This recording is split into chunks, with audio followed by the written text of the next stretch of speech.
His hand gently trailed down my bare thigh, sending sparks along the way. My breath hitched in my throat as Tyler gently squeezed my outer thigh. A blush was starting to creep on my cheeks. He looked deep into my eyes while he pushed me against his firm body. My hormones were raging. I wanted this. I was ready. I carefully pressed my lips against his. At first, he was a little surprised, but he got over it quickly. The feeling that I came addicted to pulsed through my lips and my body. Our kiss became heated very quickly. My wolf was going crazy. Tyler tugged at my bottom lip, asking for an entrance. I denied, causing him to let out a deep groan. We could continue to kiss until Tyler's hand trailed down my back. It gently rested on my behind. Before I knew it, he squeezed my butt, making me gasp and squeal. He didn't waste a second before his sweet tongue explored my mouth, making me moan into our kiss. I rested my forehead on his as I took deep breaths. I stared straight into his deep blue eyes while his fingers slowly started to lift up my shirt. He lifts the fabric over my head and tossed it on the floor. My arms automatically covered my chest. No man has ever seen me naked. I was nervous. "Anna, don't hide from me," Tyler whispered in my ear. I shakily removed my arms away from my barely covered chest. I felt so exposed in front of him. Next, his hands trailed down my hips and tugged at my shorts. Tyler looked into my eyes with lust as he unbuttoned my shorts slowly. My sides burned where he touched me. I could feel him through the thin towel, making me ache for it. My shorts slid off my body. I stood in front of him, in my matching bra and underwear. The lace fabric seemed to hide nothing. "Anna, you're so beautiful," he chanted in my ear while his hands undid the clasp of my bra. Tyler made me feel so needed, so desired. I knew I was ready for this. My body aches for him. Unlike some girls, I saved myself for my mate. I wanted my first time to be with the only person I will truly love. "Are you sure, Anna?" "Please," I breathed out. The sun poured through the curtains, and the house was silent. Tyler held me tight as his light breath fanned my ear. Thank goddess my mate didn't snore. The large duvet covered my bare body from the cool air. Tyler made me feel so gorgeous, so sexy. He made me feel like a woman. Tyler let out a quiet grunt. He was waking up. I immediately shut my eyes and pretended to still be sleeping. The bed shifted, and I could feel Tyler getting out of the warm sheets. My wolf whimpered at the thought of not being by our mate, especially now that we are fully mated. The bathroom door opened, and I could see Tyler coming out through my squinted eyes. "Anna, I know that you're not sleeping." Tyler chuckles and climbs back into the bed. His arm wraps around my waist and pulls me against his naked chest. "I have to go to a meeting in Washington for a couple days." Suddenly my heart sank. "What? Why?" "It's only for 2 days. Then I'll be back here with you." I can't believe he has to leave right after our mating process is completed. "Who will cuddle with me?" "Oh, okay," I said, my voice sounding disappointed. "I guess I'll just have to find someone else to cuddle with while you're gone," I teased. "Anna, you're mine, only mine," Kyler says protectively. "Prove it," I whispered seductively. A smirk rose from his lips, and I squealed as he lifted me on top of him. "Katie, I don't want to." "How about we go to the mall?" "No." "How about we go to the club?" "I'm not feeling that." "How about we train?" "Katie, I told you I don't feel good." I whine and roll over on the couch. I snuggle further into the blanket and close my eyes.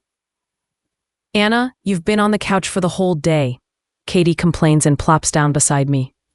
"I told you that I don't feel good." I've been feeling under the weather for over a week. At first, I thought it was because I had a cold. Then, after I threw up a few times, I knew that I had more than a cold.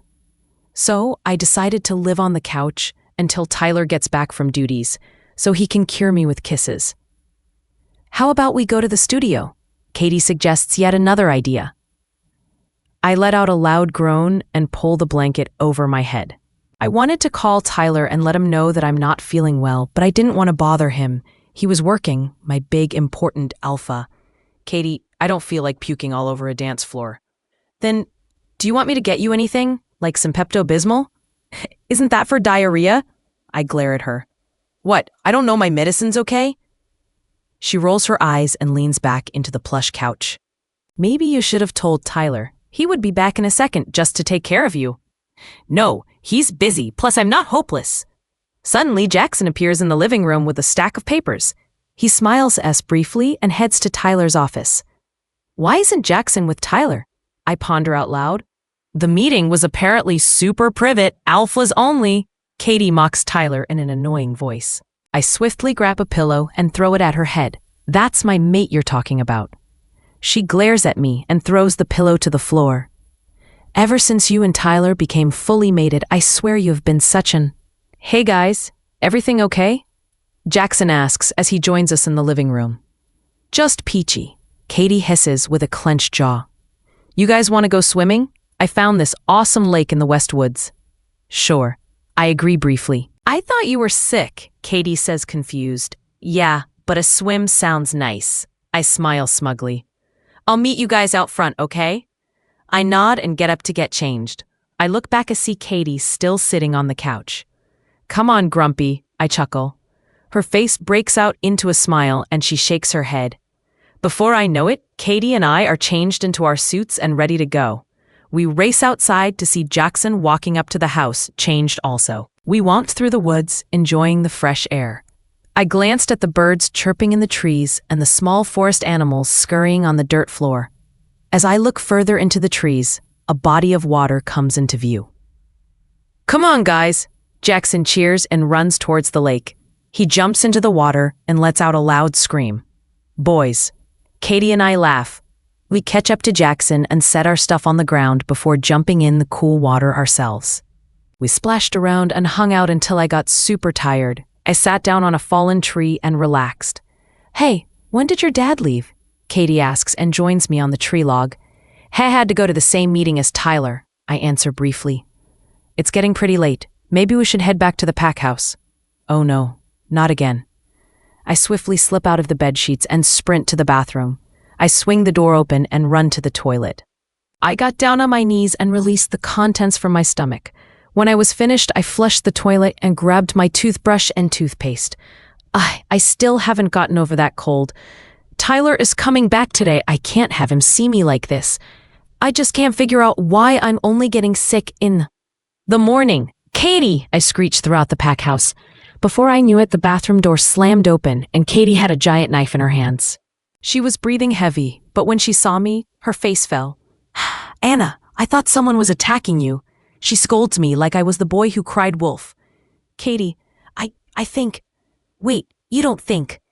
Katie, take me to the doctor. Katie and I got in her car and sped off to the pack doctor. In and out, just keep breathing in and out. I thought the doctor said that I couldn't become pregnant. That's what she said, right? It's probably nothing. I'll see the doctor and she'll tell me that nothing is growing in my stomach. Then I can go home and wait till Tyler gets back later. It's all going to be fine. How are you doing? Katie asks with her eyes still on the road. I'm freaking out. I am too, just a little. She breathes out. We arrive at the pack doctor's and rush into the building. There were only a couple people there. When they saw me, they snarled and lightly bowed their heads before continuing with their lives. Katie ran up to the front desk while I stayed behind in panic. She motioned for me to follow her, and I did. Katie led me to the same room that I always get treated in. She shut the door and let out a deep breath. The ladies at the front desk told us to wait here while they send an emergency message to Dr. Kent. Katie informs me and takes a seat in the waiting chairs. I sat up on the examination table and attempted to relax. Tyler cannot find out that I'm at the pack doctor. Katie, what if... Anna stops. Everything will be okay, she assures me. The door suddenly opens and Dr. Kent walks in with a clipboard and a smile. Hello, girls. So what seems to be the problem? She asks sweetly. Dr. Kent, I've been getting morning sickness and Tyler and me, I think I'm pregnant. I choked out as I tried not to burst into tears. Dr. Kent nodded with a trace of concern. Well, let's find out. Well, darling doesn't have a problem. Lying to herself? 'Cause her liquor's top shelf. It's alarming, honestly, how charming she can be. Fooling everyone, telling them she's having fun. The music played through the radio in Katie's car as we drove back to the pack house. I sat in silence and gazed out the window, watching the passing trees. She says, "You don't want to be like me. Don't want to see all the things I've seen. I'm dying. She says, you don't want to get this way. Famous and dumb at an early age." I'm lying. The music filled my ears, calming me. I rested my hand on my stomach and my breath hitched. "Anna, I told you everything will be okay." Katie rests her hand on my shoulder. "Well, it's not." "How is this not okay? You should be happy," Katie says in a cheery voice. 70% chance, Katie," I muttered, and turned to face the side of her head. She pulled into the driveway of the pack house and stopped the car. She didn't make any move to get out, and either did I. What am I supposed to do when I lose it? I choked out and my voice cracked. How am I supposed to tell Tyler? Katie was silent. I don't want to go through this. I yell and swing the car door open. I slam it shut and make my way up to the front door. "Look, Anna, I know this sucks," Katie screams from behind me. "But life isn't fair, okay? Everyone has problems and everyone has to deal with shit, okay?" I turned around to face Katie. "But you have family and friends to help you get through it." She speaks softly. I don't waste another second before attacking her with hugs. "Thank you. You always know just what to say." "Come on, Tyler will be back in an hour." Katie chuckles. "We have some news for him." I nodded. I was worried, nervous, scared. The list went on and on.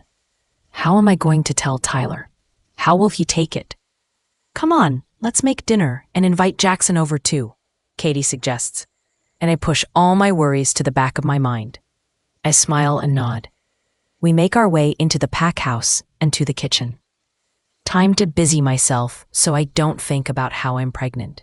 I poured the spaghetti from the pot into the glass bowl before setting it on the table. Jackson was setting forks and knives next to plates, and Katie was tossing the salad. I placed the bowl in the middle of the table, then grabbed the dirty pot. I shoved it under the faucet, cleaning out the leftover sauce. Suddenly, a car door shut from outside, Tyler's home. My chest became tight. I couldn't help but start to panic. Katie came up to me and rubbed my back soothingly. "Hey, it's going to be fine," she cooed. But what if it wasn't? He's probably almost at the front door by now. Maybe I could spill spaghetti on myself and run to change. It would buy me some time. Then the front door opened in the other room, and I reached for the spaghetti bowl, but Jackson lightly snacked my hand away. I glared at him, but he just shook his head. Stupid Jackson. I guess I had to face the truth, even though covering myself in tomato sauce sounded better. Suddenly, warm arms wrapped around my waist and pulled me against a hard chest. Pleasure overcame me, and I was immediately filled with joy. My mate. My nerves skyrocketed and I froze. I felt like I was going to throw up again. I couldn't do it. I couldn't tell him. "I missed you," he whispered in my ear, making a shiver run down my spine. I become so weak in his arms, love just takes over. He let me go and greeted Katie and Jackson. What am I supposed to do? I can't just not tell him. That has to be against some relationship rule, right? I don't even know if the baby will make it. Just that one thought breaks my heart. I don't want to say goodbye to my baby. I want to be with him or her. I want to help them when they need it and kiss their boo-boos. "Hey, Anna, are you okay?"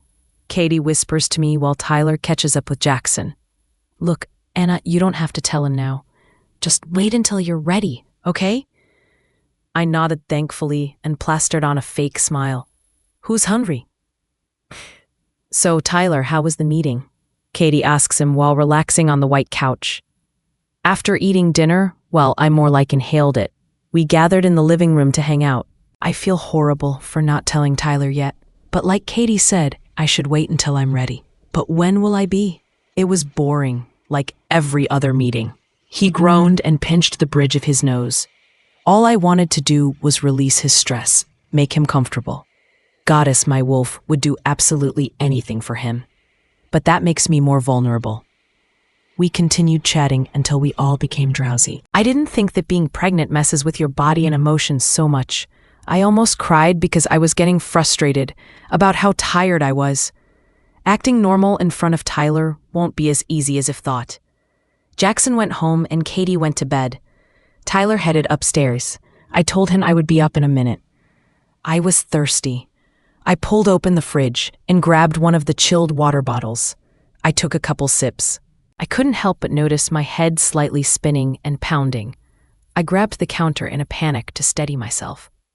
It was probably because I haven't let my wolf out in weeks. I should go for a run tomorrow. I took the water bottle upstairs with me and carefully made my way to the bedroom. The lights were off, so I'm guessing Tyler's sleeping. I slipped into the room, trying not to wake him up. After I brushed my teeth, I snuck under the duvet. Now that Tyler's back, I'll finally be able to get some sleep. I curled up under the covers, waiting for Tyler to pull me close to him like he always does. That he didn't. Worry overcame me, and I reached out, combing my hand through his smooth hair. But it's like he didn't notice. How could you not tell me? His voice sounds pained. What do you mean? I whisper back, confused. What is he talking about? Did you think I couldn't tell? What is Tyler talking about? Tyler, I don't know what. When a she-wolf is with child, her scent changes. He breaths out. I was motionless. The room started spinning and I wanted to hide under the bed. How was I stupid enough to not think about my scent changing? I mean, it changed when I got my wolf, when Tyler and I fully mated, and it should obviously change if I'm pregnant. My mother told me about this. I asked her one day when we found out our beta's mate was pregnant. I asked her all about mates and pregnancy and the future. Tyler knew right when he got home, during dinner, in the living room. What am I supposed to say? That I'm scared? I shouldn't be scared. I should be strong. I'm sorry, I whispered gently with a shaky voice. It's just, I'm scared. Suddenly, I was engulfed in his big arms. He pulled me onto his lap and I snuggled my head into the crook of his neck. I'm sorry, I didn't know what to say. I apologized again, almost crying. Shh. He chanted in my ear. I love you, and everything is going to be okay. I'm sorry. I glance up at his chisel face. I know, Anna. No, I don't even know if you want this, I mutter, and stumble over my words. Don't you ever say that. He looks down at me, into my eyes. His thumb gently wipes a tear from my cheek, and I lean into him. After our little conversation, Tyler held me in his arms until I calmed down. He gently rubbed my back in circles, just like my sister used to. My eyelids grew heavy, and we laid down. I rested my head on Tyler's chest. He slowly played with my hair. The doctor told us the chances. I mumbled into his bare skin. Just the contact soothed me. Shh, everything will be okay, he whispered. One? Hey Tyler, do we have any pretzels? I whispered to him and turned my head to see him. He looked up from his desk and shrugged. I'm not sure, do you want me to look? Tyler offered. Oh no, it's fine, I whispered again. Anna, why are you whispering? Tyler asked, confused. On the couch in Tyler's office, I rolled onto my stomach. I don't know, I stopped whispering. But don't pretzels sound good right now? Tyler rolled his eyes and set down the piece of paper he was reading over. Anna, I can get you pretzels. Tyler, it's fine, you're working. Anna, it's just pretzels, I can... No, Tyler, you're working, I shout at him and roll back onto my back. I grab the throw blanket resting on the top of the couch and pull it over my body. Sweetie, if you want pretzels, I can get you pretzels. Tyler, I don't want you to put important things on hold just because I'm craving pretzels. Tyler got up and walked over to me. He bent down and kissed me on the forehead. I'll be right back. Okay, just don't take long. There's important work, I called after him. I sighed and rolled onto my side. All I can think about is crunchy, salty, delicious pretzels. These pregnancy cravings aren't giving me a break. Yesterday, I couldn't stop eating tortilla chips. The day before, it was pickles. I turned my attention to the TV. I grabbed the remote and turned it to Nickelodeon, only because Adventure Time was on. Tyler came back in the office, but holding a big bag of crunchy, salty, delicious pretzels. My eyes lit up and I couldn't take them off of the pretzel bag. Tyler walked over to me and handed me the bag. I immediately pulled him to his knees and kissed him all over his face, saying thank you in between. When I finished my kissing attack, I let him go to do his alpha work. He let out a chuckle and lightly shook his head. I love you, I yelled at him with a mouth full of pretzels. Suddenly, a pack guard came bursting through the office doors. I quickly sat up and put the pretzel bag of deliciousness aside. Tyler stood up from his office chair. What is it? Tyler called to the guard. Alpha, we're under attack. The man breathed heavy. My eyes shot to Tyler. Bring the Luna and Katie to the safe zone, and don't take your eyes off of them, Tyler ordered. I got up from the couch and ran to Tyler. He pulled me into his arms, and I looked up at him. Promise me you'll be careful, I begged. He nodded and quickly kissed my lips. I went with the pack guard to the living room where Katie was. She was staring out the window in panic. Katie, let's go, I shouted at her. She didn't think twice before following us to the safe zone. The safe zone was under the coat closet. There was a trap door that the guard opened. We all went down the steps into the underground room. I turned on the light and sat on one of the couches. The safe room was fairly simple. I've only been in it once when Tyler was showing it to me in the case of an emergency. The walls were gray and the floor was a medium wood. There was also a chair, couch, food, water, a bed, and separate bathroom. It was like a little basement. I pulled my knees up to my chest and rested my head on them. My heart was beating like crazy and I couldn't stop thinking about Tyler. What if he gets hurt? Tyler's POV. Finally, I swiftly kissed her on her smooth lips before she left with the guard. I would do anything to protect her, and the little person inside her, our little person. Jackson led me through the pack house and into the commotion. Rogers were sprinting from the trees, and pack members were running into their houses. The pack fighters were already lined up, waiting for the game plan. I glared into the groups of rogues as they invaded my land. I really wanted to spend the day with Anna. Now I'm stuck killing a bunch of rogues. This is just a waste of my time. Okay, guys, we can take them, I shouted at the fighters. Oh, and try not to die, I quickly added, before lunging into the air and shifting into my midnight black wolf. My paws crumbed the dirt under them as I started to run to the nearest rogue. I swiftly jumped on its back, slipping it over. Not wasting a second, I sunk my canines into its fur and ripped out its throat. One down, a couple hundred to go. Next, my wolf pounced on a larger dark brown wolf. It's stronger than a normal wolf. It must be one of their stronger fighters. I bit into his back and threw him at a nearby tree. Suddenly, another wolf jumped on my back, aggravating me. I tried to shake them off, but their claws dug into my back. My wolf let out a irked growl. I glanced back at the stronger wolf I threw as he stalked back towards me. In a split second, the wolf on top of me was tackled to the ground by Jackson. I nodded at him thankfully before lunging at the bigger wolf. I latched my jaw on his throat and tore it out. Out of the corner of my eye, I saw a man leaning on the trunk of a tree. He was watching the attack, amused. Right away, I knew it was Richard, the man trying to steal Anna, my Anna. He's going to suffer. My wolf thrashed through the bushes until Richard was in range. I leaped in the thin air, landing on top of his surprised body. Quickly, I bit down on his leg, leaving a large gash. He cried out in pain, but suddenly kicked me off his tense body. In one smooth motion, he shifted into a light brown and gold wolf. Richard's wolf was strong and big, but I'm stronger and giant. He growled deeply before jumping at me, causing me to land on my back. I immediately shook him off and grabbed onto his neck. Just as I was about to clamp down harder, he clawed at my back, making me let go. I pushed the pain to the back of head and kept my gaze hard. There's no way he's getting out of this fight alive. I charged at him and tackled him to the dirt floor. While he was still in shock from the fall, I took the opportunity to bite down hard on his neck and end the fight. I left his limp body laying in the dirt. Hours have gone by, but it felt more like days. Katie's tried to comfort me, but I've decided to stay silent. I didn't want to talk about anything. All I wanted was to still on the bed and stare at the wall, worrying. If something happened to Tyler, I don't know what I would do. How could I live on without him?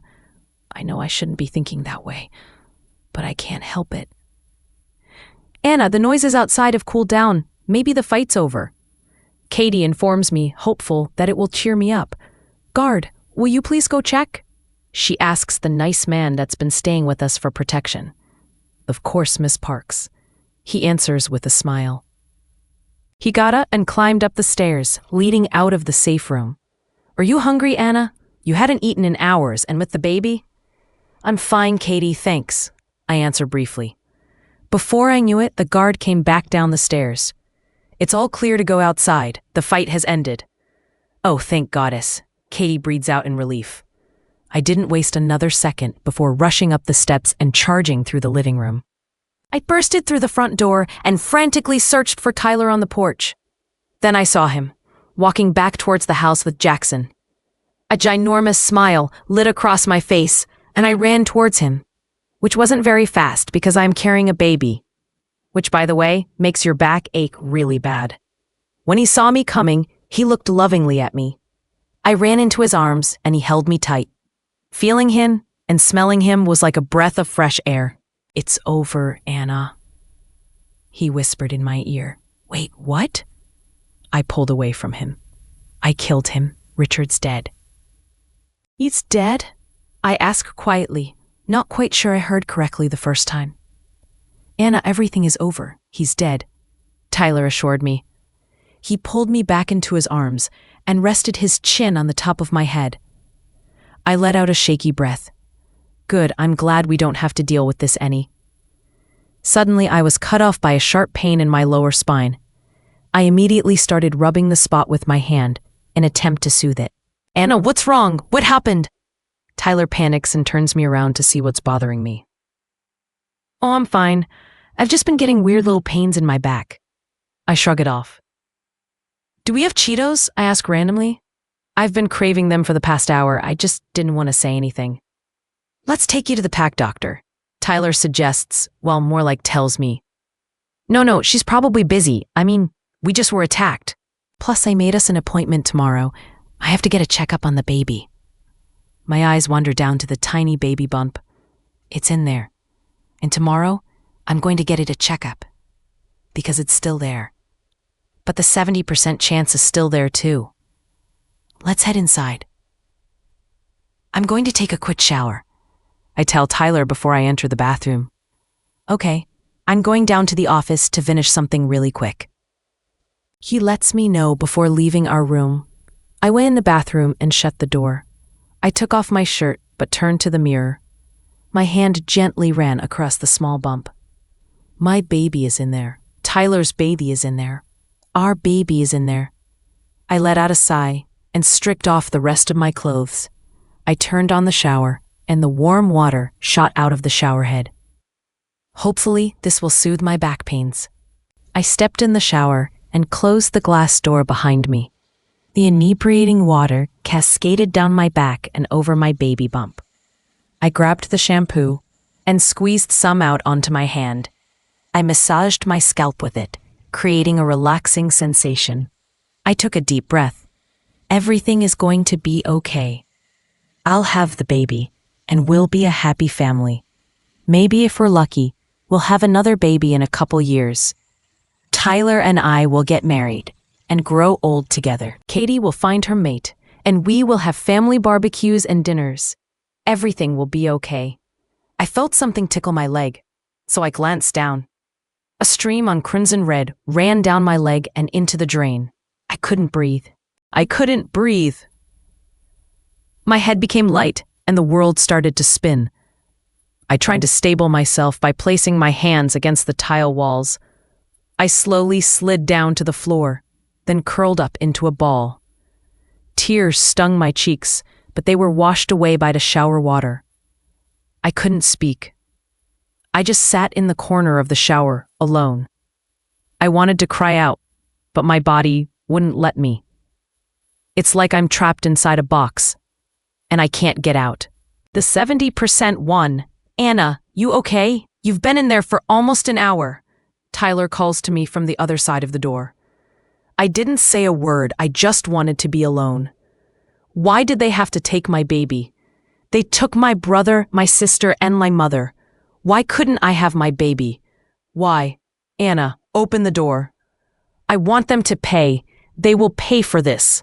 Suddenly, the bathroom door was knocked down. When he saw me, it's like he wanted to break down, but he didn't say anything. Tyler quickly turned off the water and grabbed a fluffy robe off the door hanger. He wrapped it around me and picked me up bridal style. I was limp in his arms as he ran out of the pack house and outside. The cool air burnt my skin. He swung the car door open and carefully placed me in, like I was a piece of glass. Tyler gently shut the door and ran to the other side. After he got in, he started the car and sped out of the driveway. Tyler, the dress, I muttered quietly. What dress, Anna? He panicked but kept his eyes on the road. I never called her Christina. Tyler pulled into the parking lot of the Pack Doctor. We swiftly parked and Tyler immediately got out and carried me to the entrance and kicked the glass door open. I need Dr. Kent now, he yelled at the women at the front desk. The women nodded a bit frightened and quickly picked up the phone. One of the women loudly spoke into the phone, then hung up. Please, Alpha, go to the last room. Her voice was shaky. Tyler didn't waste 1 second before rushing to the last room down the long hallway. He entered the room and went straight for the examination table. He didn't put me down, but laid down with me in his arms. Tyler held me tight and gently stroked my damp hair. My hands were clenched on his shirt, and I wouldn't dare to let go. I listened to his fast breaths as if my life depended on it. All I need is him. Katie, I love you, but you need to calm down or you're going to look like the Grudge. I yell at her and dip the makeup brush back in the white eyeshadow. I know, but I'm so excited. She cheers and claps her hands together. I'm finally getting out of that hellhole. I place the brush caked in white eyeshadow back on my vanity. Next, I grabbed a more fluffy brush and swirled it in an elegant peach blush. After dusting it on Katie's prominent cheekbones, I let out a deep sigh. Finished. I breathed out, relieved. Her face immediately lit up, and she turned in her seat to gaze in the mirror. Oh wow, Anna, you're good at this. She praises and examines my hard work. Why, thank you. Now come on or we're gonna be late. I rush her and grab my coat off the bed. Late to my own graduation. I rolled my eyes at her. We both headed downstairs and into the living room. Playing on the TV was a diaper commercial. There were babies crawling and mother tossing them in the air. I longingly watched the actress pick up the baby and kiss it on its soft cheek. Anna, are you okay? Katie asks me in a remorseful voice. I quickly shook off the yearning feelings and plastered a small smile on my face. Yeah, of course. Was I depressed? Definitely. That was supposed to be me cuddling and tossing my own baby. It's hard to think that it's almost been a month since my miscarriage. I shouldn't have had my hopes so high. It was my own fault, and I had to deal with it. Come on, the guys are waiting in the car, I reminded her. Before walking out the door, I turned back to the TV. Teen Mom was playing. Really? I whisper, and grab the remote annoyingly. I pressed the off button, then tossed the remote on the white couch. I left the house and made my way towards Tyler's car. I opened the door to the passenger side and slid in. You ready to go? Tyler asked me, and I nodded. Is everything okay? He asked, worried. Yeah, I'm okay. I answer him quietly and turned to face him with a small smile. He placed his hand on my thigh, and my heart fluttered. He leaned in and kissed my cheek before pulling out of the driveway. The electric feeling was still there when he kisses me, and I have grown an addiction for it. To think, when we first met, he told me to stay away from him, almost a year ago. After Katie's graduation, Katie, Tyler, Jackson, Michael, Nicole, and I all went out for dinner at a very nice restaurant. It was elegant, and all of us being together again was fun. We joked and talked about Katie's future, mostly about her finding her mate. She's been 18 for a couple months now, and Tyler keeps worrying that she won't find him, kinda like he didn't find me for years. But I think that whenever she does find him, will be the right time, and we shouldn't worry at all. I rolled over on the leather couch in Tyler's office, in attempt to take pressure off my neck. I glanced over at him, or more like drooled over him as he worked. Tyler was such a good alpha. He was responsible, trustworthy, respectful, intelligent, brave, handsome, muscular, sexy. Whoa, Hannah, you got a little off track there. I slipped from under the throw blanket and got up from my comfortable position. I'm gonna go take a shower. I called to him while straightening my clothes. Okay, just don't put on clothes when you're done. He called back to me before I opened the door leading out of him office. What? I looked back at him confused. I'll be up in a bit, and why'd put them on when I'm going to tear them off anyways? He smirked. I blushed fiercely and rushed out the door. I could hear him lightly chuckle from the other side. I bit my lip and practically skipped up the stairs. I walked into our bedroom and headed straight for the bathroom. I slipped off my clothes and reached in the empty shower to turn the water on. A sudden pain began to knot in my side and I winced. My hand immediately started to rub the spot in attempt to soothe it. I stepped under the hot water and relaxed my body. Memories poured back into my mind, but I tried to shake it off. All I could remember was the blood rolling down my leg and curling up in the tiled corner before Tyler came and rescued me. I stood down at the metal drain, and a hot tear rolled off my cheek. I flicked through the TV channels until I got to TLC. I glanced at Katie for approval, and she nodded. I'm going to grab a water. Want anything? I ask her while lazily getting off the couch. Doritos would be fantastic. She mumbles with her eyes glued to Honey Boo Boo. I don't know what's with her and her TLC shows. I trudged to the kitchen and grabbed a chilled bottle of water out of the fridge. I shut the door and spun on my heels to the pantry, which was filled with Katie's snack food. The party-sized bag of Doritos were right in my view when a sharp pain shot at my spine. I sucked in a deep breath and dropped my water on the floor. Ow!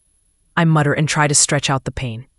It was a burning sensation, like someone held a match against my skin. Quickly, I grabbed my water and the Doritos from the shelf and rushed back to Katie. Hey, can you look at my back? I think I burned myself or something. I called to her just as I enter the living room. When I look up, ready to see Katie lounging on the couch, but that's not what happened. All the contents in my hand dropped to the wood floor. Katie is standing at the door with it wide open. My eyes have to be playing tricks on me. There's no way. Anna? His strained voice rang through my ears. Anna, it's you! He cheered and ran to me, crushing me in his arms. I felt as if I was going to pass out. Devin? I muttered in disbelief. It can't be, you died. Being in his arms felt like a dream. This can't be real. I have to be hallucinating. He died. He was dead right in front of me. Now here he is, alive. My brother, he's here. What? How? I look up at him with big eyes. How are you here? A giant smile draped across his face and he squeezed me tight again. I don't know, I was. Just like that, he stopped talking. His face went pale and his eyes turned red. Devin? Devin? I call out and shake him lightly. Blood started to stream out of his mouth and nose and I screamed. I looked down at his chest and there was a giant hole. I could see through him. Devin, what's happening? I cry and hold onto him as he falls to the cold ground. Blood covered the dark wood floor. I stroked his hair as his head rested on my lap. Tears fell from my cheeks and stained his shirt. I cried out, but no one came. I was alone. Through the front door in the distance was a man I've seen before, Richard. I looked back down at my limp brother, but it was no longer him. It was Tyler. Tyler's POV. I pulled into the driveway and got out of my car. After that long-ass meeting, all I want to do is sleep. I trudged up to the house, and as I got closer, I started to hear screaming. Anna's screams. Swiftly, I dropped all my things and sprinted into the house. I bursted through the door, and in the living room was Katie freaking out. Anna was thrashing around on the couch, and Katie was trying to wake her up. Immediately, I ran to them and crouched beside Anna. "What's happening?" I shout while trying to calm her down. "I don't know. I told her I was going to take a shower, and while I was upstairs, I started to hear her screaming. So I ran down here, and she was like this." Katie panics and kneels next to me. "No, please don't leave me. Tyler, please," Anna yelled. I quickly picked her up and held her in my arms tightly. I stroked her hair in an attempt to calm her down, which helped. "Anna, baby, wake up, okay? I'm right here. I'm not leaving," I chanted in her ear gently, while slowly rocking back and forth. Her breathing slowed down, and a tear ran down her red cheeks. I wiped it away with my thumb and stroked her cheek. "I'm not going anywhere. Just please wake up." A tiny sob left her lips, and her eyes shot open. She sucked in a deep breath and stared up at me as if I wasn't real. "What happened? You?" "Shh, everything's okay. It was just a dream." I cooed at her, and she rested her head back on my chest. "It was only a bad dream." She shakily nodded her head and closed her eyes. She looked scared, and her grip on me tightened. I never want her to be scared. I want to protect her from everything. But unfortunately, I can't. I just want to know what she was dreaming about, so I can keep her as far away from it as possible. The sun poured through the silk curtains and lit up our bedroom. I stared at the window, watching the tiny dust particles floating in the air. I was wrapped up in the duvet, and I felt sick, like I've been hit in the stomach multiple times. I didn't want to wake up Tyler, so I somehow managed to sneak out of bed. I crept into the bathroom and quickly brushed my teeth and hair. In a rush, I slipped on a pair of skinny jeans and a red flannel shirt. Before I felt the room, I blew sleeping Tyler a kiss, then jogged down the stairs. No one was up, which I was incredibly thankful for. It's been a week since my bad dream about my brother and Richard. I can't stop thinking about it. The look on Richard's face is glued in my mind. I snatched Katie's keys off the counter and rushed outside to her car. Swiftly, I got in and took off. For the past week, I've been getting pains all over, so I've decided to go see Dr. Kent and also decided to keep it to myself. It's not that I want to keep it a secret. I just don't want to worry anyone. There's already so much drama about Katie finding her mate and Tyler dealing with pack changes. I pulled into the parking lot of the doctor's office and got out of Katie's car. I speed walked to the doors and took a deep breath before entering the office. First, I headed straight for the front desk with the kind women. I told them what's up, then sat down in one of the many waiting chairs. Hopefully Tyler doesn't wake up until I get home. I don't expect him to, since last night he stayed up extra late doing pack work with Jackson. Because of the new changes, there's more paperwork. Anna Evans, you can go on back. One of the women at the front desk called to me. I gave her a kind smile, then went straight for the last room, at the end of the hallway.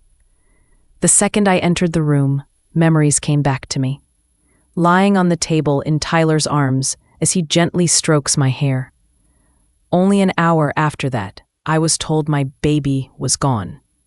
I never found out the gender, but to me it didn't matter. If it was a boy or girl, they would have been mine. I hesitantly jumped up into the examination table and sighed. The paper lining under my behind crinkled. I hope Katie doesn't get too mad that I borrowed her car. If I borrowed Tyler's again, I would get in trouble. Only because Katie and I spray painted a happy face on the hood as a prank. It was her idea. The door opened, revealing Dr. Kent with a joyful expression. Well, hello, Luna. What seems to be the problem? Do we need to take a pregnancy test? Oh, no, it's just, I've been getting sharp pains all over my body. I don't know what they're from. I explained to her while I fiddle with my fingers. Oh, okay, then where are you getting the pains? Dr. Kent took some tests, asked me if anything hurt when she applied pressure, and did some other stuff. I didn't care if it took a while. I just want the pain to stop. She came back in the room with a couple papers and her clipboard. I looked up at her with hopeful eyes, but she seems worried. "What is it?" I ask, scared for the answer. My hands were shaky and sweating. "I know you said that you didn't need the pregnancy test, but I took it just in case," she mutters. I couldn't believe this. I would be able to tell if I was pregnant. I have had no morning sickness or anything. And I panic. "Luna, you're pregnant." I immediately ran out of the office while Dr. Kent called after me. I didn't care. I just wanted to go.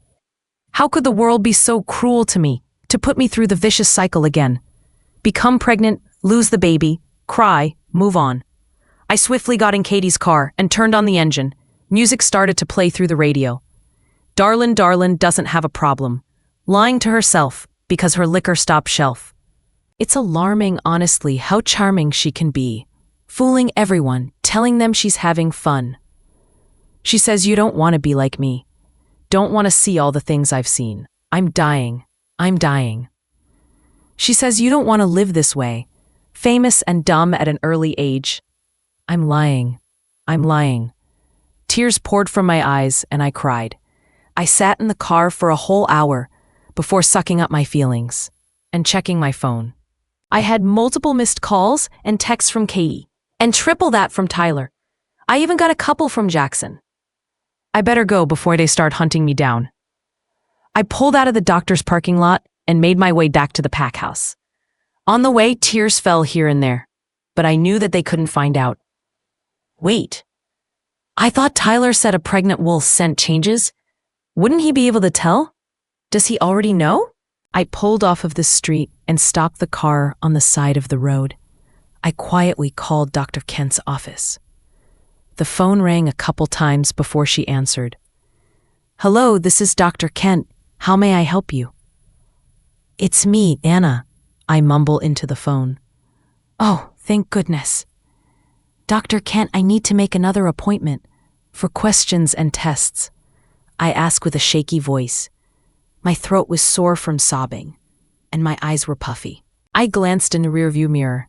My face was flushed red. "Of course, whatever day is best for you." She sounded relieved. "Tomorrow would be great. Bye." I hung up and set my phone down on the passenger seat. I needed to calm down and take deep breaths before getting back on the road. By the time I got back to the pack house, it was noon.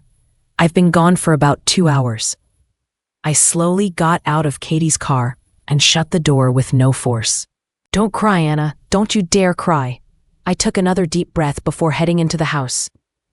I normally walk through the door like nothing happened, but then I saw Katie sitting on the couch. She looked extremely panicked. When she saw me, her eyes went wide. "Oh, thank God," she sighed in relief. "Where the hell did you go?"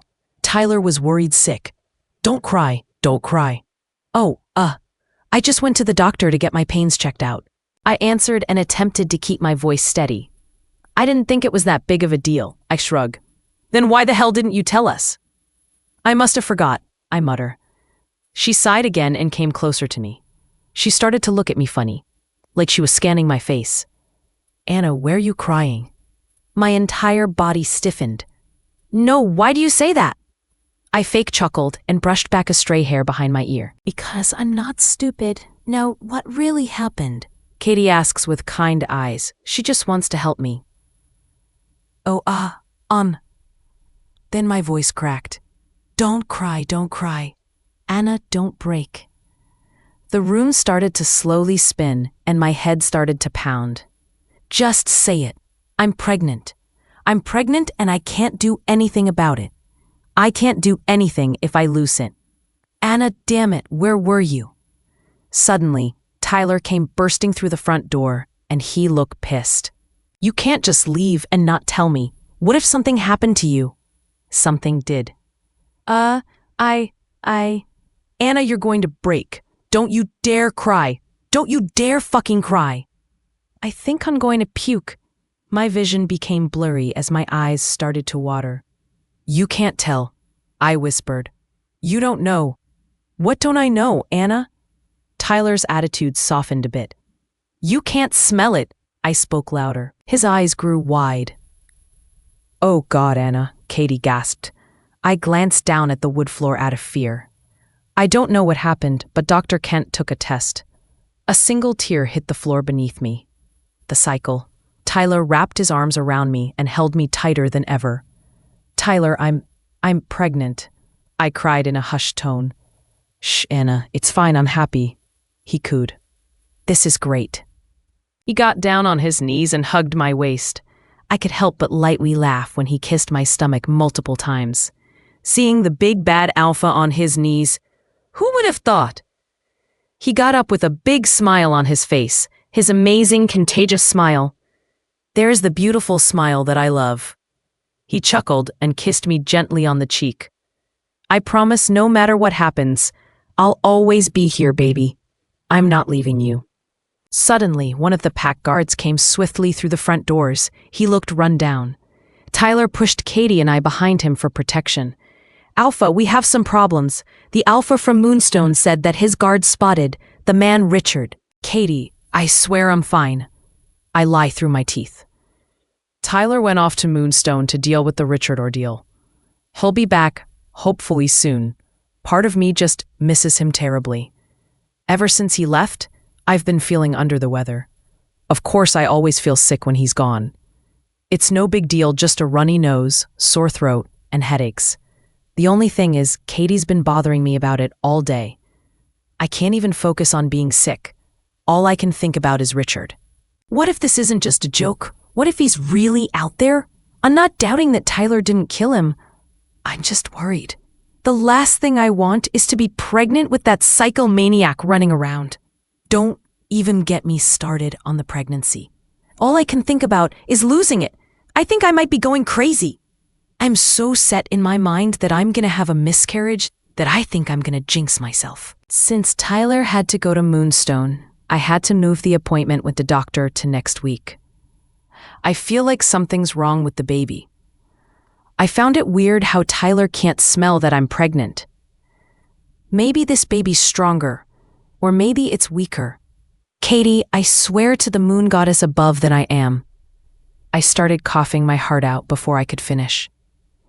Yeah, okay, sure, Anna, you're fine. Her voice is laced with sarcasm. Oh, shut up, I grumble and throw a pillow at her head. She rolled her eyes and let out a huff. Okay, I'll be downstairs making you some soup. Before she left the room, I called out to her. Sorry, love you. Yeah, I heard her mutter. I laid back against my pillows and pulled the duvet up to my chin. I snatched the remote off the bedside table and started to flick through random channels. My phone started to ring, so I set down the remote and answered the call. Hello? Hey, it's just me. I wanted to check up on you. Tyler's voice filled my ears, and an immediate smile lit up my face. Oh, everything is going well. Katie's just making me food. I inform him while grabbing the remote again and continuing to go through channels. Baby, I'm sorry I had to leave you.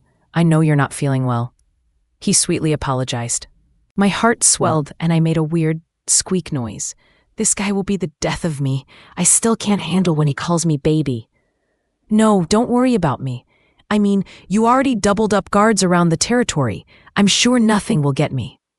I should be coming home tomorrow, and when I get back, I'll tell you what's happening, okay? Okay. I love you. I love you too. Just like that, I no longer heard his voice. I sighed and tossed my phone in the other half of the bed. I hate it when Tyler's gone. I just get so lonely. Out of boredom, I got out of bed and slowly made my way down to the kitchen where Katie was. When I entered, she was stirring soup on the stove. Decided to get out of bed, I see. She smiled at me and continued cooking. Yeah, I mumbled hoarsely and looked down at the counter as I sat on one of the bar stools. Miss him that much? She asked lightly. Yeah, I mumble again. She set down the ladle in her hand and leaned against the countertop. He'll be back tomorrow, and in the meantime we can do stuff together. I would love to go on one of your adventures, but I don't think I can handle getting arrested right now. I didn't mean that kind. I mean like, go for a walk, so you can get some fresh air. She suggested, A walk sounds pretty nice right now, mostly because I've been living in the bedroom for the last 24 hours, plus I could use some fresh air. Yeah, that sounds nice. I agree briefly. After we ate soup together, we headed out for a walk around the pack grounds.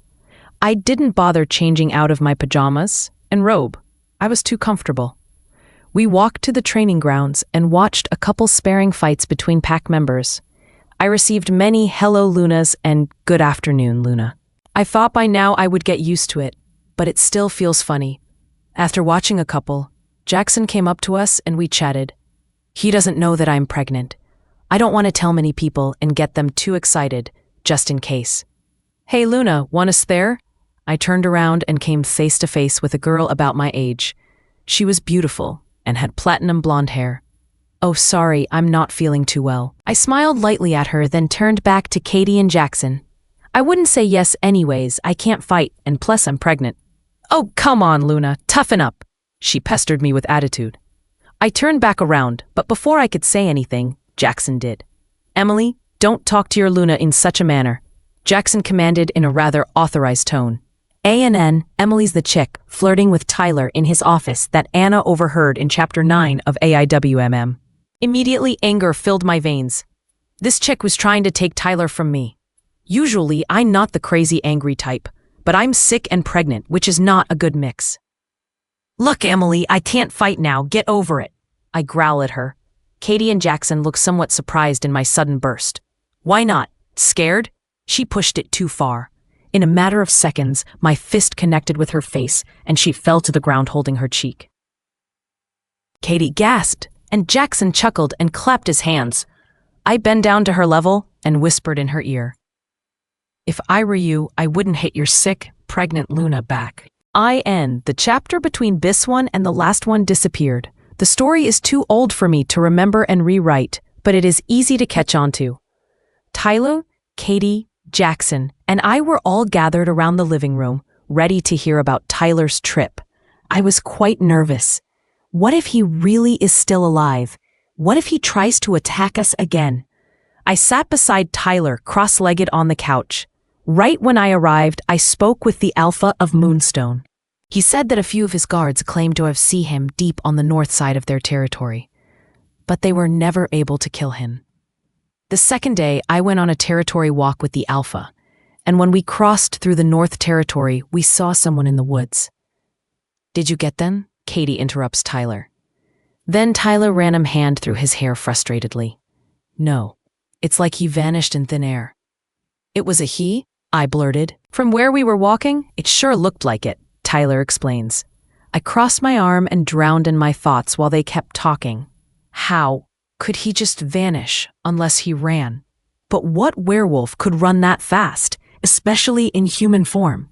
I mean, it's not like Richard is a... Holy shit. Immediately, I jumped from my seat and faced the three people. Guys, I think I might have a theory. I smile at them cheery. They all started and me, almost telling me to explain. Richard is a lichen.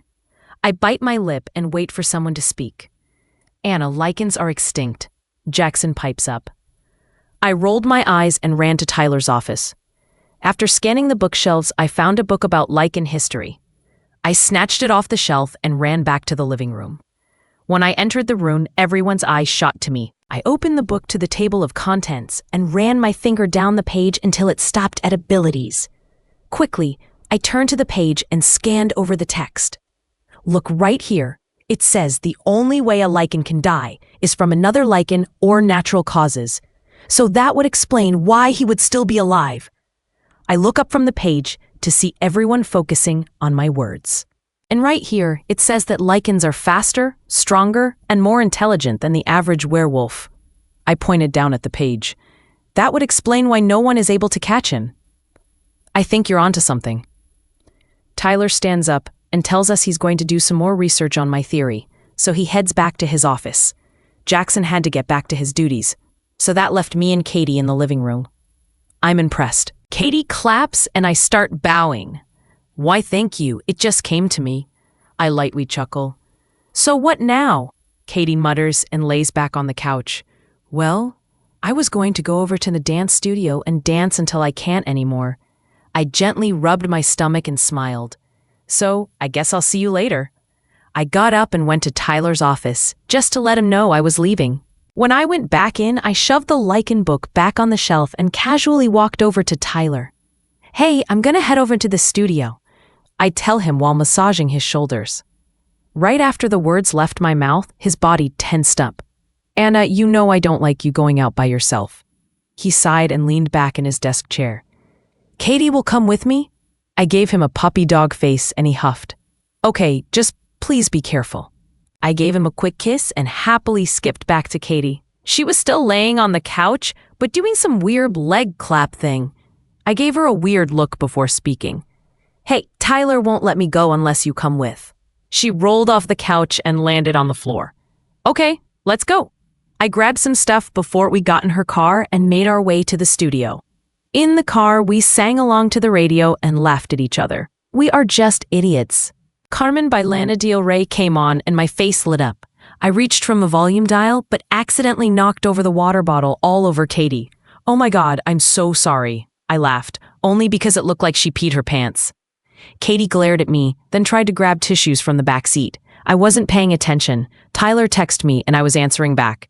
Suddenly, a loud horn brought me back to reality, and I looked up at the road. Katie! I screamed as a truck came right at us. Then everything went black. My world is black. I can hear my blood rushing through my body, my heart pumping, and a constant blaring noise, but I cannot figure out what it is. ... My eyes wave open and closed, seeing only slivers of light and blurred colors. The noise grows louder as I fight to keep my eyes open, fighting to discover the cause of the endless sound. I try to speak, but only murmurs escape my lips. Suddenly, something grabs me from behind and drags me over unusual bumps and curves, some striking my back painfully. My baby, my baby. Someone, my baby. The cries slip from my lips, but only come out as moans and inaudible mumbles. Starting to drift back to reality, I see the sky above, cluttered with clouds as they float along.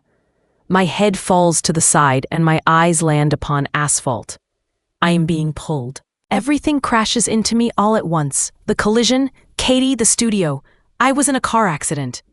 My head rolls over to the other side and my eyes grow wide. I see our car, but it is severely damaged. The front almost non-existent. Katie, where is Katie? I think to myself as I try to regain control over my body. My neck screams in pain as I attempt to look up. Panic overtakes me, and my heart begins to race, my chest growing tight. Who is dragging me? Where am I? Suddenly, the asphalt shifts to patchy grass and the sun is shielded away by towering trees. This person is taking me into the forest, away from the road. My feet try to move, but my legs are limp from exhaustion. Against my will, my eyes betray me as they warily close, blocking me from the truth. I fight to open them once again, but darkness engulfs me and does not let go. The next time I find myself regaining consciousness, I discover that I am in a car, laying on the back seat.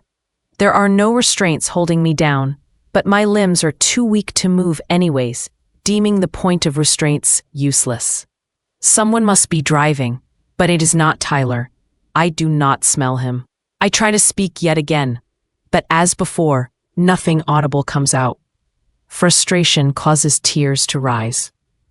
She's awake, an unfamiliar voice says from the front of the car. Does not matter. Her arm is swollen and she can barely move. She's not going anywhere. The driver, who I can barely see, says back. My head pounds relentlessly, making me feel nauseous. I try to touch my small baby bump, but my good arm refuses to move. The tears stream from my eyes and fall into my hair, and a rough, sobbing noise quietly sounds from my throat. Where am I going? Who are these people? Where is Tyler or Katie or Jackson? The questions never seem to stop. The car turns and begins to drive on a slight incline before it comes to a halt. I swallow and watch the two men the best that I can as they get out of the car and escape my view. Before I can conjure any sort of plan, the door beside my head abruptly swings open. A stranger's face reaches over my own. and I hold back any screams. Not that they would hold much power anyways. Take her out and carry her inside. I'll inform Richard that we're back. The voice calls to the man in front of me as my throat begins to swell shut. Richard. The man said, Richard. A deep, powerful fear settles in the pit of my stomach as the man roughly yanks me from the seat. He lifts me up, causing an array of pain-stricken cries to erupt from my throat. My arm is dangling, and pressure strikes the sprain with relentless punches. The man, whoever he is, recklessly places my arm on my torso, which hurts terribly but is better than the hanging motion. My eyes frantically search my surroundings as I am lifted from the car and swung into the crisp breeze. Clouds, trees, a path, a building, a door. I take note of every significant thing I see. The man carries me into the building and my anxiety skyrockets. Inside is dark, but the man drops me onto a couch, brown leather which sticks to my hot, damp skin. My hand caresses the damaged one as hot tears continue to fall from my eyes. Who are you? I croak, managing to form an audible sentence. Before the man can speak, another snatches the spotlight. Annalie, my sweet. A large, buff man appears from the hall with another standing behind him. It is Richard, my tormentor, my stalker, my greatest and most real fear. He is here, standing in front of me, and my mind cannot seem to wrap around it. After all this time, this is how it will end. I have been waiting for this moment for a long time, my sweet. Luckily, you gifted my men the perfect chance to steal you away, he says with a gut-wrenching stare. Do you know how valuable you are? And now, you are all mine. My army shall storm with a vengeance because of the gift you hold. I swallow, my tongue dry. You've hurt yourself, but you are not dead. He stops. Richard strives towards me, causing me to flinch back. I can smell it. A she-wolf with a child. A smile grows on his face. He can smell my baby. My baby is okay. How excellent. A head start in some way, he cheers with a dark undertone. Do not fret. I will have your arm fixed up, so you are in the best condition possible. Richard's rough hand reaches down and strokes my bruised cheek. What a gift! I could not imagine this unraveling any better. He turns to the men. Bring her somewhere to rest, and get someone to wrap her arm. My eyes wander to the man as he lifts me up once again. Richard's eyes follow me until I disappear around a sharp corner, no longer under his harsh gaze. My eyes flutter open, and I am greeted by a white ceiling. Groaning, I turn my head to the side and notice a nice table with a lamp, telling me that I am in a bedroom. Attempting to sit up, I wiggle forward, but immediately stop when a sharp pain hits my neck. Glancing down, I see my arm thoroughly wrapped up, keeping it perfectly in place. How long was I asleep for? My eyes roam around the room until they land on a door off to the side. I try to move my legs, but they only reach a few inches from where they were. My head is dizzy. Someone must have given me painkillers, the same person who must have taken care of my arm. I may not know what will happen to me, but at least I know my baby is okay. Tyler, he must be so worried. The last time I saw him, he was in his office researching more about lichens. What if I was right? What if Richard is a lichen? Sighing, I rest my head down gently on the pillow. I miss him terribly. If only I knew how long it has been since the crash. Surely he will find out about the crash and come looking for me. He could already be searching now. Tyler could be minutes away and I would not even know it. Please let him find me. I do not know how much longer I can last here. If my father was right, Richard will not kill me. He already mentioned building his strong army, so my father's words held truth. All I need is Tyler. All I want is to have him here with me, I think to myself. Just as I close my eyes, wanting to gain more energy, They pop right open. Caddy, how could I forget? She was in the collision. She was with me. So is she also here? If Caddy is, I have to look for her. Find her before anything horrible happens. Suddenly, the door clicks and glides open, revealing the man who haunts my nightmares. Perfect. You're awake. My brows scrunch together as he walks over and takes a seat on the bed. You, I murmur, annoyed by my dry throat. Shh, save your energy. Anger bubbles inside me, reaching on the brim as it is dying to come out. Tyler, I breathe. H&E will come. The Alpha, Richard asks, amused. He can come if he wants, but he will not make it too far. My face turns red with fury. I want to fight back, to defend myself and shut him up, but my useless body is detaining me from doing so. His man has ruined my life, and all I can do is listen to him savor it. Soon enough you will give birth and commence the beginning of my pack. The first pack of lichens in decades. He breathes in, drunk with power. It may take years, but I will eventually be the strongest leader alive. It is best if you forget about your past, he continues. You will be the Luna of the strongest pack in the world. Soon, you will not even remember that Alpha's name, my sweet. I flinch back as he brushes my cheek with the back of his hand. His touch makes me sick. I should be going. He stands up from the bed. You need your rest if you're going to heal in time. Tyler will? Yes. He cuts me off. Your mate will come for me. I will not get away with this and all. You will get over the past soon, and I will not have to deal with your threats. My eyes harden as I watch him leave the room. The door clicks again, and I am alone. I have to make a plan myself. I cannot wait for Tyler or anyone to come save me. If Katie is here, I have to search for her. But at the right time. There must be guards around, watching, so I have to prepare myself. Finding a phone is on the top of my list also. Just 2 seconds with Tyler could make a huge difference. He could track the call. Taking a deep breath, I relax. I need to heal as fast as I can. There is no way I can sneak around this building all bruised and scratched up. I will have to deal with my arm, but as long as my legs work well, I can at least try. There are no windows in the room, only the door, so I will have to get through somehow. A clicking noise tells me that the door is obviously locked, which I expected. I will have to wait until someone comes in again. Then I can make my move. Though I would be grateful for Katie's help, I hope they did not take her also. What if? No, I should not think in such ways. Katie is alive. She survived the crash. She's fine. If the men did not take her, she could have escaped and found her way back to the pack, is what I need to hope for. Closing my eyes, I try to sleep with thoughts of my mate on my mind. I have to be strong for him and our child. If I do not try, I will be letting them down. I have to try and escape until Tyler finds his way to me, because I know he will. He has to find out about the crash somehow. He has to come searching for me. Relaxing my aching muscles, I listen carefully to any noises either in the building or outside. After a few minutes, whispering voices sound from the other side of the door, yet I cannot make out what they are saying.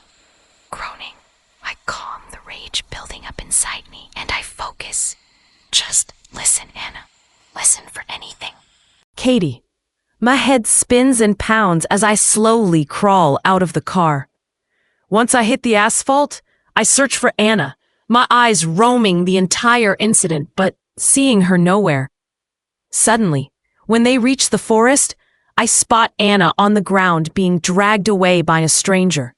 My eyes bulge from my head and I immediately attempt to get up, but my body refuses to cooperate. Frantically, my hand feels my surroundings, and my eyes stay fixed on her until she's engulfed into the trees. Looking back into the car, I see my phone resting on the floor, tucked underneath the seat. I groan as I move myself forward, only a few inches at a time. Thankfully, I grab it and check to make sure it still works. The screen dimly lights up, and I see a missed call from Tyler. Sighing, I hit the notification and hold the device to my ear. He picks up after 2 rings. Tyler, I managed to call out, my voice hoarse. Tyler! Katie, is that you? Car accident. I briefly breathe out as my throat runs dry. The car crashed. Where are you? He asks, rushed. Where's Anna? Are you both okay? She's gone. What street are you on? My head gazes to the street sign. Regent. Somewhere by an open field, forest on the other side. Hurry. I drop the phone and look up the sky. I have to try and get up. After rolling onto my stomach, I push my chest up with both arms and begin to slowly move my knees so they are against the road. One on my hands and knees, I reach out to the car and try to pull myself up. My limbs shake and my face heats up. My entire body is sore. I glance to the truck, the car who collided with us, to see the driver incapacitated with his head against the wheel. I steady myself and slowly make my way over while holding onto the car. Walking becomes easier and I begin to move faster. Sir, I call out, but the person makes no movement. Sir, I grip onto the driver's seat door handle and tug it open. Reaching out, I feel for the man's pulse, and it is there. Next, I check for breathing, and he is. The man must have been knocked out on impact. Distant sounds of a car fill my ears, and I glance behind me to see someone coming from down the road. Soon enough, I realize it is Tyler. Anna. Getting up from the bed, I shakily move towards the door and press my ear against it. Sleeping through the night, or what I assumed to be the night, benefited my weak bones greatly. My arm is still sprained, and my legs are still bruised and battered along with the rest of my body, but I have managed to get out of bed. Listening carefully, I hear no sounds until footsteps draw near. Swiftly, I step to the side of the door when the handle giggles and the clicking noise sounds. The door opens and a man walks in with food. Standing behind the door, I slip out and push him to the ground. What the? Before he can draw too much attention, I throw the lamp at his head, knocking him out cold. My heart races in my chest as I slip through the door and creep along the hallway wall. Stepping gently, I pause every now and then when sudden noises come flying at me. A door ahead grabs my attention, so I rush towards it, not wanting to waste any more time. The door thankfully opens and I close it once I am inside. The room is empty, and I immediately curse inwardly. Peeking out into the hall, I slide out and rush to the next door, but this room is again empty. Frustrated, my hands fight to yank at my hair. I take a deep breath and continue on. A larger door opens smoothly and I swiftly shut it behind me. My eyes search the room. It must be some sort of office. My eyes grow wide when they land on a phone resting on the desk. Before I can attempt at using it, footsteps grow near and I begin to panic. I tuck myself underneath the desk and pull the chair in to cover me as much as possible. The room lacks any other hiding places, making my odds of not being spotted decrease to barely anything. The door leisurely swings open and someone walks in. Their feet reach the edge of the desk and seem to stop there, while shuffling occurs above me. Assuming they are grabbing something from the desk, I keep quiet and wait until they turn around and leave the room. Swallowing, my hand reaches onto the desk and I pull the phone underneath. I hurriedly dial Tyler's number and hold the phone to my ear. Nothing. Stay close to the walls as I rush back to the room. Since the phone does not work, my hopes have withered. I slip back through the door, but freeze when I spot someone crouched down beside the man who brought me food. My heart comes to a harsh halt when the stranger gazes up and Tyler's eyes beam into mine. Thank God, he murmurs and traps me in his arms, squeezing me tightly. Tears spring from my eyes. How did you? I mumble. We don't have time right now. We have to get out of here, he tells me, and I nod my head, eager to leave. Together we sneak down the hallway and search for any exits. I stay close behind him as he navigates through the building, pulling me around corners or into rooms when someone walks by or seems to be close. He does not let go of my hand. As we come around a sharp corner, Tyler immediately stops. How interesting. My eyes shoot up to find Richard standing before us, like a wall keeping us from my safe haven. Tyler moves me behind him, though my eyes do not leave the ones who haunt me. "This is over now," Tyler tells him. "It's over." Richard does not seem fazed. "You know, I was thinking similar things. This is over. You have to be removed." My grip on Tyler tightens. My heart jumps as large hands grab me from behind and restrain me in their arms. Before Tyler can make any moves, he too is detained. Richard watches as the two of us struggle, uninterested. I would not try anything stupid. My eyes wander down to the blade gripped in the man's hand as he holds it close to my chest. Not being able to move, I whimper at the thought of being cut, sliced, and bled out. "Obviously," he continues, "I cannot physically hurt my Annalie, but I can kill you," he says to Tyler. "And I think I will." "You can't," I shout at him. "If you do, I'll kill myself. You can't have your pack without me." Richard's eyes shift to me. "I will not let you." But it was a very romantic gesture. My face heats with fury. Richard makes a quick motion to the men holding Tyler, and one lifts their silver blade to his neck. Tears pour from my eyes, sobs erupt from my lips, and my limbs do not stop fighting. "Stop, please! You can't! You can't!" Just as the blade touches his precious skin, an intruder swings open the door. The men are distracted along with Richard. Standing in the frame are two easy I have never been more grateful to see. Jackson, he is here. In a matter of seconds, Jackson attacks Richard, and Tyler escapes from the blade. Stupidly, the man lets go of me to assist his leader, as Jackson has shifted and pounced. The two take on Richard and the men, as I cower with my hands on my bump. I cannot let anything happen to my baby. Tyler's eyes find mine. "Go, Anna, run as far as you can." Before I can tell him anything, he is busied with the guards, holding them back from seizing me. Though my heart yearns to stay with my love, I know I have to run. I dash out the open door, experiencing sensations and feelings I have felt before. Men fight outside, bodies slain on the grass floor, guards battling with no hesitation. This all feels terribly familiar, like I have lived through this moment before. Avoiding all interaction, I sprint into the trees and disappear within them. I weave through the trees as the cries of battle shrink behind me. My breathing fills my ears as I try not to fall, tripping on roots and branches. Everything around me seems to close in, threatening to crush me, a feeling so familiar. My mind taunts me, convincing me that if I glance to the side, I will see my family slain as I did before. I want to be whole, safe and sound, no longer running through the forest, running for my life and my child's. How can a single man cause so much terror? Does he feel nothing for the pain he has caused my family?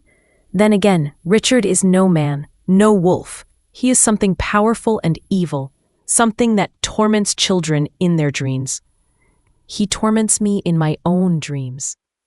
Coming to a stop, my gasping lungs force me against a tree while my legs beg for rest. I lean over, breathing heavy, until sudden movement steals my peace. My eyes shoot up to the man himself. "Didn't think you could get away that easy, huh?" He strides over with visible cuts and marks on his face. "Come before I change my mind and hurt you." I dash behind the tree and push my legs as hard as I can to continue on my run. The sounds of paws smack and thud on the forest floor, telling me that he has shifted into something more dangerous, more unstoppable. Defeat threatens to overtake me, trying to get me to give in to protect my child. But how safe would my baby be with him? I will not let him hurt me. I will not let Richard take my life from me. Reaching a hill, my feet slip from the wet ground as rain begins to fall down on me. Trying endlessly to get up and to continue climbing, I fight back screams and shouts of frustration. Why is the world working against me? Why can I not receive one break, 1 minute of an advantage? My fingers claw at the dirt, which is now dampening, turning into a muddy mixture. Richard's teeth clamp down on my ankle, making cries erupt from my throat like a bursting volcano. He drags me and swings me to the side, throwing me against a tree and into forest brush. My hands reach for my wounded ankle, but there is no time to focus on my fresh injury as Richard is stalking closer and closer.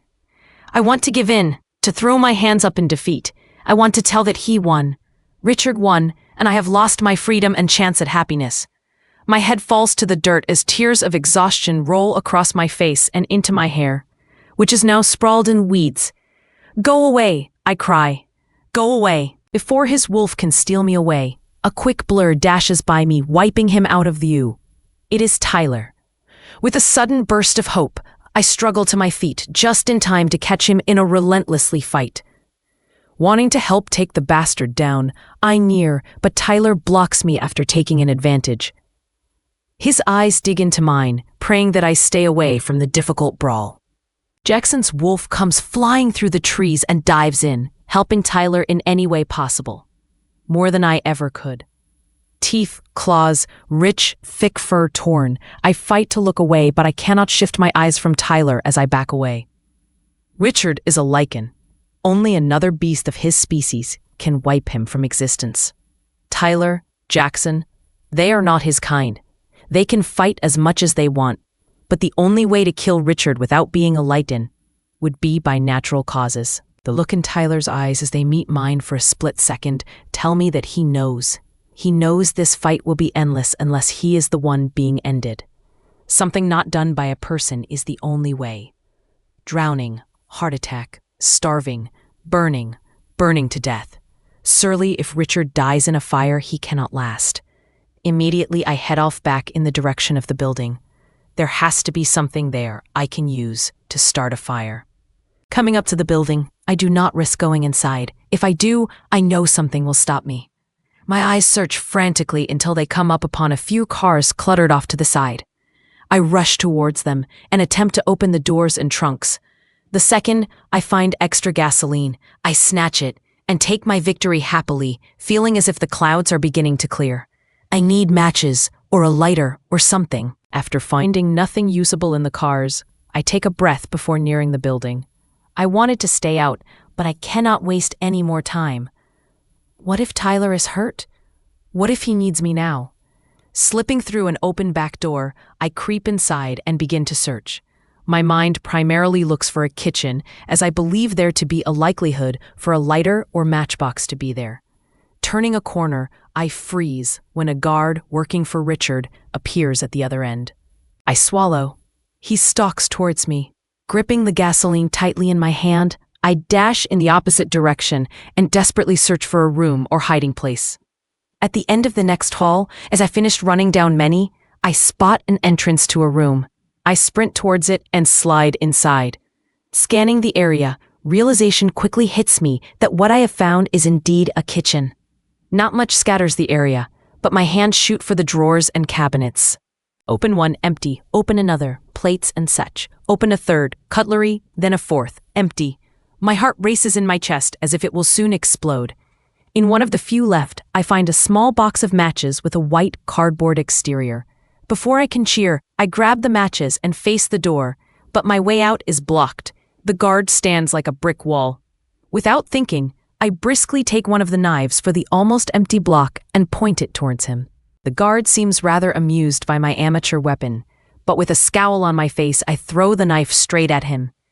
The blade lodges itself into his chest, causing him to wince, but overall be distracted. I swiftly slip past him and run the homestretch out the door with my matches and gasoline. My body wants to give up and crash to the floor, but I am too close to freedom. Back in the forest, I follow the sounds of fighting until I come upon the battling trio. Jackson and Tyler look beat, hurt, and tired. Without wasting another moment, I grab my mate's attention and go to him. He sees what I have, and he quickly shifts, leaving Jackson to hold down the beast. Tyler takes the gasoline and drenches the restless animal, coating him fully. Knowing what is about to happen, I look away as he lights the match. Heat brushes against my back, whispering that the deed is done. It is over. I have my chance.